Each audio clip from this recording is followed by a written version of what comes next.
America के ambassador से मिलना पड़ गया है हमारे मुआशी दिमागों को, जिनमें मिफ्ता इस्माइल साहब हैं, वज़ीर मुमलिकत आयशा गौस पाशा साहिबा हैं, और उनसे गुजारिश ये की गई है इन्हीं अमेरिकी एम्बेसडर से कि जी ये IMF बहादुर जो हैं ये हमारी नहीं मान रहे। हमने इनकी सारी मानी मगर ये फिर भी खुश नहीं है। हमने 3 दफ़ा पेट्रोल बम गिरा दिया 20 दिन के अंदर अंदर।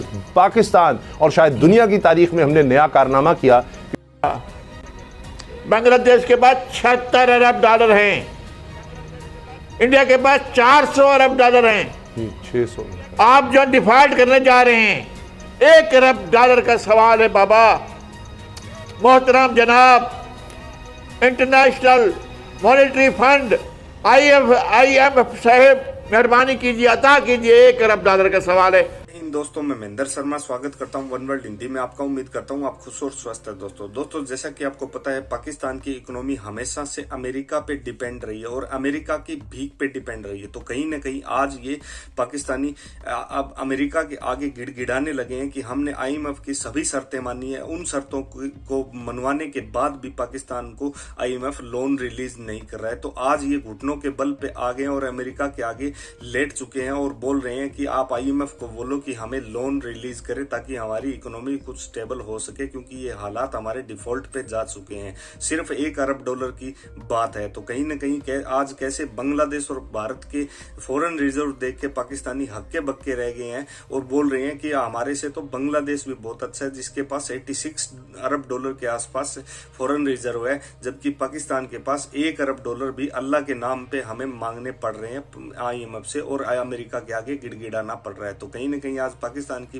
तबाह हुई इकोनॉमी का राज खोल दिया है इन पाकिस्तानी मीडिया एंकरों ने ही। और अब आगे आने वाले समय में चाइना, सऊदी अरब और कतर जैसे देशों ने भी पाकिस्तान से किनारा कर लिया है। तो दोस्तों देखिए डिबेट और कमेंट में अपनी प्रतिक्रिया जरूर दें। लास्ट में आपसे रिक्वेस्ट करूंगा, चैनल पर नए हैं तो चैनल को सबसे पहले सब्सक्राइब करें, लाइक शेयर कमेंट जरूर करें। दोस्तों जय हिंद, वंदे मातरम, भारत माता की जय। दोस्तों अमेरिका के एम्बेसडर से मिलना पड़ गया है हमारे मुआशी दिमागों को, जिनमें मिफ्ता इस्माइल साहब हैं, वज़ीर मुमलिकत आयशा गौस पाशा साहिबा हैं, और उनसे गुजारिश ये की गई है इन्हीं अमेरिकी एम्बेसडर से कि जी ये IMF बहादुर जो हैं ये हमारी नहीं मान रहे। हमने इनकी सारी मानी मगर ये फिर भी खुश नहीं है। हमने 3 दफ़ा पेट्रोल बम गिरा दिया 20 दिन के अंदर अंदर। पाकिस्तान और शायद दुनिया की तारीख में हमने नया कारनामा किया कि 84 रुपये तक पेट्रोल बढ़ा दिया हमने, जनाब 119 रुपये तक डीजल बढ़ा दिया। अभी हम और चीज़ें महंगी करने जा रहे हैं। अब तो जनाब जो टैक्स था सैलरीड क्लास, जिसमें आप हैं, जिसमें नूरुल आरफीन हैं और मैं भी शामिल हूँ, जिन जिन पर यानी टैक्स आसानी से लिया जा सकता है, उन सब से टैक्स अब मज़ीद लिया जाएगा, ये भी उनको कह दिया है। मगर IMF अभी भी खुश नहीं है। और ये शर्त थी जिस पर ज़्यादा खुश नहीं था कि जनाब गालिबन 145 अरब रुपए आपने टैक्स से जो सैलरी क्लास है जिसको आपने सहूलत देने की कोशिश की कि जनाब हमेशा उसी से खून निचोड़ लेते हैं हम, इस दफ़ा भी आसान काम है ना, उसके तो आपको पता लग रहा है अकाउंट में आ रहे हैं, बस उससे टैक्स काट लो। तो IMF ने इसकी इजाज़त नहीं दी और उन्होंने कहा जी इस पर भी टैक्स लगाओ। तो क्या अमेरिका बहादुर अब IMF को मना सकेगा? इस कदम के बारे में, इस खुफिया मुलाकात के बारे में आप क्या कहते हैं? और अगर फिर भी IMF नहीं मानता तो फिर किधर जाएंगे? अमेरिकी एम्बेसडर के बाद तो कोई नहीं बचता।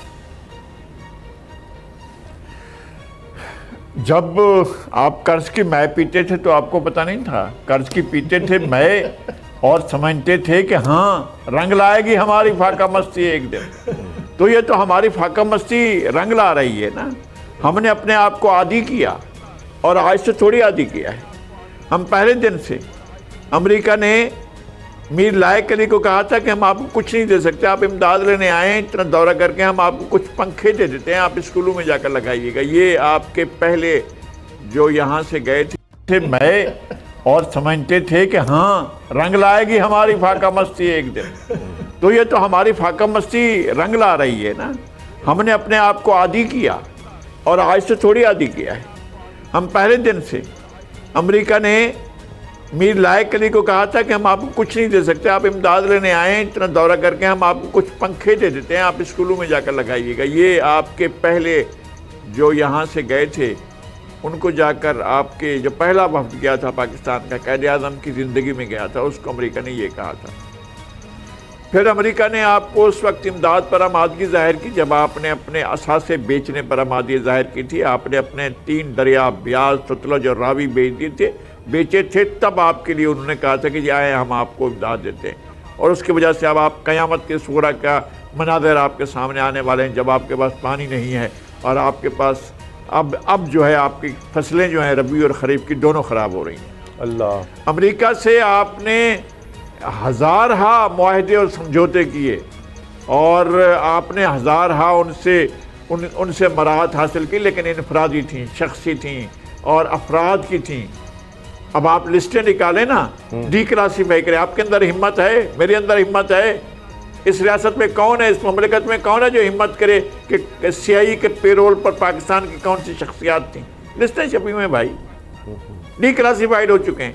आप पाकिस्तान में रीप्रिंट कर सकते हैं।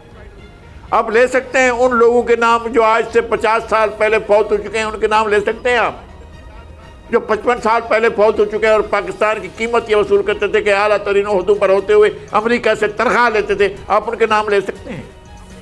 किस किस के आप बात करेंगे? और आप जो दो जानों होकर घुटने टेक कर बैठे हुए हैं अमेरिकी सफीर के सामने, आप इनको खुफिया करते हैं या एलानिया मीटिंग करते हैं, तो इनको आप देखेंगे कि किस तरह से वो खैरात मांगते हैं, किस तरह से।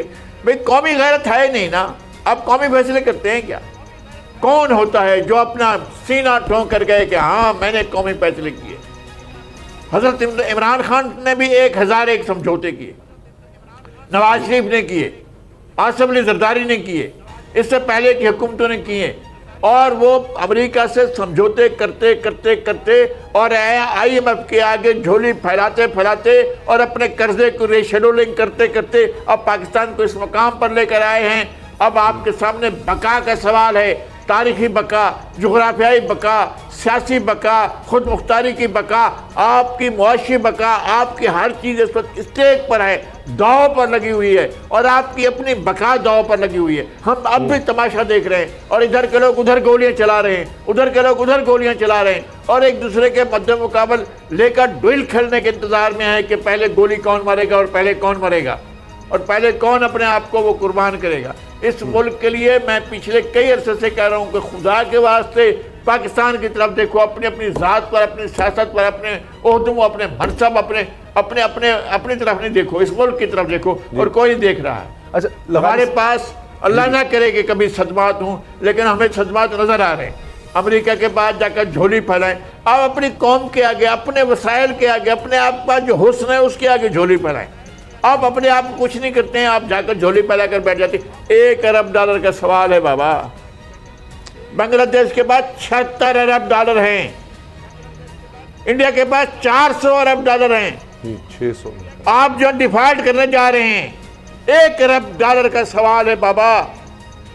मोहतरम जनाब, इंटरनेशनल मॉनेटरी फंड IMF साहब, मेहरबानी कीजिए, अता कीजिए, $1 अरब का सवाल है, हमारा एतमाद बहाल कीजिए। आपका एतमाद बहाल हो जाएगा, फिर आपको कर्जे मिलना शुरू हो जाएंगे जी। फिर वर्ल्ड बैंक और एशियन डेवलपमेंट आपको देखेगा, फिर क्या आपको पेरिस कंसोर्शियम देखेगा, क्या दुनिया के जो डोनर हैं वो आपकी तरफ देखना शुरू कर देंगे। भाई आप 1 अरब IMF के 1 अरब की गारंटी पर खड़े हुए हैं।